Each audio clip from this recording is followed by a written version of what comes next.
यहाँ inverse trigonometry के equation के ऊपर हम लोग डिस्कस करने वाले हैं, जिसमें हम लोग को x के वैल्यू को फाइंड आउट करना है। अब x के वैल्यू को फाइंड आउट करना है, हम आप लोग को पिछले वीडियो में ये पढ़ाए थे कि sine inverse x plus sine inverse y is equals to, हमारे पास फॉर्मूला होता है sine inverse x root over of 1 minus Y square plus y root over of 1 minus x square. ये फॉर्मूला हम लोग पढ़े थे पिछले वीडियो में। मैंने इस चीज़ के बारे में समझाया था कि कैसे ये फॉर्मूला डिराइव हुआ था और किस तरह से इस फॉर्मूला को हम लोग निकाले थे यहाँ पे। अब यहाँ एक बात हम लोग को देखिए, यहाँ कॉन्सेप्ट क्या है इस सम के ऊपर, ये चीज़ के ऊपर हम लोग को ध्यान देना है। चलिए सॉल्यूशन पे आते हैं। Sine inverse 5/x plus sine inverse 12/x is equals to π/2। देखिए हम लोग को एग्जाम में उतना टाइम नहीं रहता है कि हम लोग इस सम को नॉर्मली इस फॉर्मूला के अकॉर्डिंगली जाके सॉल्व करें, क्योंकि एक बात यहाँ पे है कि इस फॉर्मूला के अकॉर्डिंग गए तो हमारे पास बहुत ज़्यादा लेंदी हो जाएगा और बहुत ज़्यादा कॉन्सेप्ट बहुत ज़्यादा उलझ जाएगा। उलझने का मतलब ये है कि यहाँ अगर हमारे पास न्यूमेरिकल वैल्यू होता तो न्यूमेरिकल वैल्यू होने की वजह से ये आराम से सॉल्व हो जाता है इस फॉर्मूला के अकॉर्डिंगली, पर यहाँ न्यूमेरिकल वैल्यू नहीं है, यहाँ हमारे पास वेरिएबल है और फाइंड आउट करना है। तो यहाँ हम लोग करेंगे कैसे कि जिससे इसे बहुत आसानी से सॉल्व कर सकें। आसानी से सॉल्व करने के लिए हम आपको एक ट्रिक बताते हैं कि जब भी हमारे पास वेरिएबल का क्वेश्चन पूछा जाए, दैट मीन्स अगर हमारे पास 1, 2, 3 टर्म में सिर्फ और सिर्फ वेरिएबल्स हो, तो इस तरह के क्वेश्चंस को हम लोग अप्रोच कैसे करेंगे और इस तरह के क्वेश्चंस को हम लोग मूव कैसे करेंगे। हम लोग जब भी हमारे पास वेरिएबल होगा तो इस तरह के क्वेश्चन में हम लोग सॉल्यूशन में जाने से पहले हम लोग क्या करेंगे, किसी एक टर्म को हम लोग हमेशा लेफ्ट हैंड साइड में ट्रांसफ़र कर देंगे। यानी कि हम लोग इसको उस साइड ट्रांसफ़र कर देते हैं, राइट हैंड साइड की तरफ, sorry π/2 minus sine inverse 12/x, ये हो गया। अब हम आप लोगों को पढ़ाए हैं कि अगर हमारे पास sine theta is equals to x है और हम थीटा का वैल्यू निकालते हैं तो हमारे पास निकलता है साइन इनवर्स x। तो उसी तरह से अगर हम x का वैल्यू निकालें तो फिर से हमारा साइन थीटा हो जाएगा।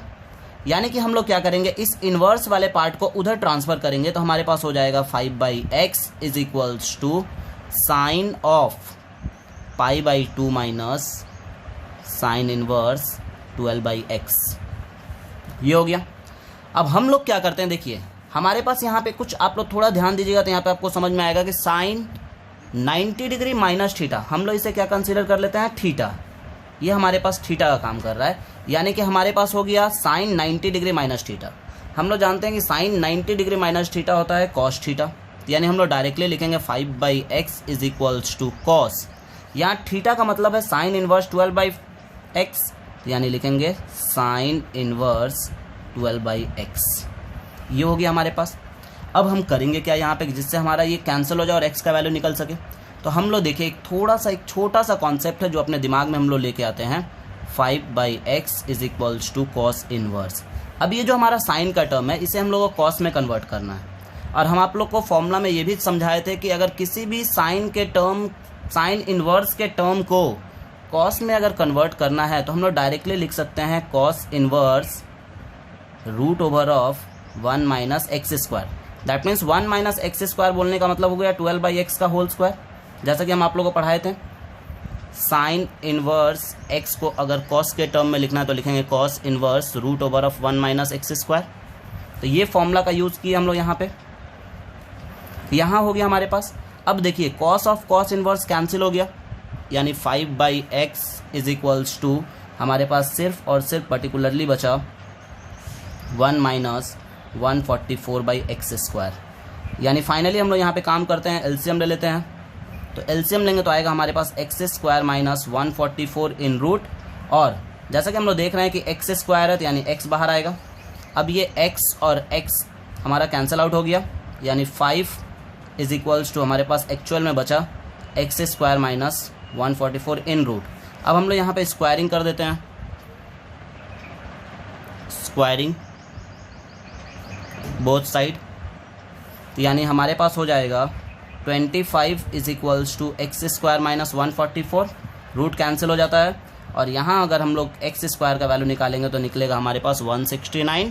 दैट मीन्स अगर हम लोग पर्टिकुलरली x का वैल्यू निकालते हैं तो हमारे पास आ रहा है +-13। और plus minus 13 is the final answer. तो इस तरह के क्वेश्चन को हम लोग इस तरह से अप्रोच करेंगे। दैट मीन्स जितने भी क्वेश्चंस होंगे जहाँ पे हम लोग को सॉल्व करना है, सॉल्व फॉर एक्स करना है, उस तरह के क्वेश्चन में हम लोग हमेशा एक टर्म को क्या करेंगे, अपने राइट हैंड साइड में ट्रांसफर कर देंगे और जो भी इन्वर्स वाला पार्ट रहेगा उसे उस साइड ट्रांसफर करके उसे रियल में कन्वर्ट करके फॉर्मूला में इवेल्युएट करके उसे सॉल्व कर लेंगे। तो ये होता है shortest way to solve any kinds of problem in variable.